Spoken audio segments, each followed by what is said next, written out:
ఏపీలో న్యూస్ కోసం AP talk ఛానల్ని సబ్స్క్రైబ్ చేసుకోండి.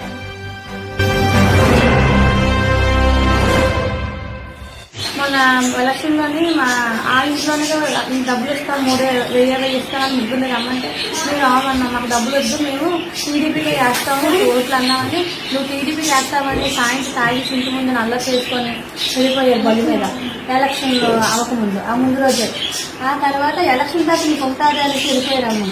మరుసటి రోజు ఇక రాత్రి తాగేసి ఇంటి ముందు చల్లగా చేస్తుంటే మా ఇంటి మీద రాళ్ళు ఇసురుతున్నారు, ఎవరెవరినో పంపిస్తాం, ఈ రోజు చంపేస్తాం మీకు అని చెప్పేసి కత్తులు పట్టాలు తెచ్చి ఇక మా పిల్లలకి మాకు అందరినీ శుభ్రం కుట్టిస్తారు, దాడి చేశారు. నలుగురు కలిసి కొట్టారు, మొత్తం లాగి ఇంట్లో బయటకు లాగి మరి కొట్టారు.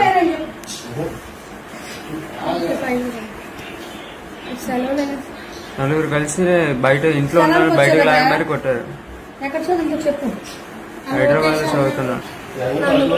అమ్మకి తడుపుతూనే ఉండగానే కడుపు మీద తీసి నీ కడుపు నీ లోపు మా తమ్ముడు తీసుకునేది, మా తమ్ముడు కొడేస్తున్నారు నెక్స్ట్ లోపు ఇంకా కుట్టి కడుపు మీద చెయ్యి కూడా చాలా నొప్పి అయిపోయింది, కడుపులకి చాలా చేయి నొప్పి బాబు. ఆశ అన్న అమ్మాయి నా మీద కోలుకుండి ఇచ్చి కొట్టింది, మొత్తం తనంతా పగిలిపోయింది, అంతా కొట్టేశాడు. చాలా దారుణంగా ఇంత దారుణంగా ఉంది వైసీపీలో కార్యకర్తలు. అబ్బాయి చదువుకున్న అబ్బాయిని కూడా ఇలా కొట్టారు. ఇంకే న్యాయం వస్తుంది మాకు, మీరే చేయాలి దయచేసి. న్యాయం జరిగేలా ఎలా కొట్టాడు చూడండి అమ్మా. టీవీలో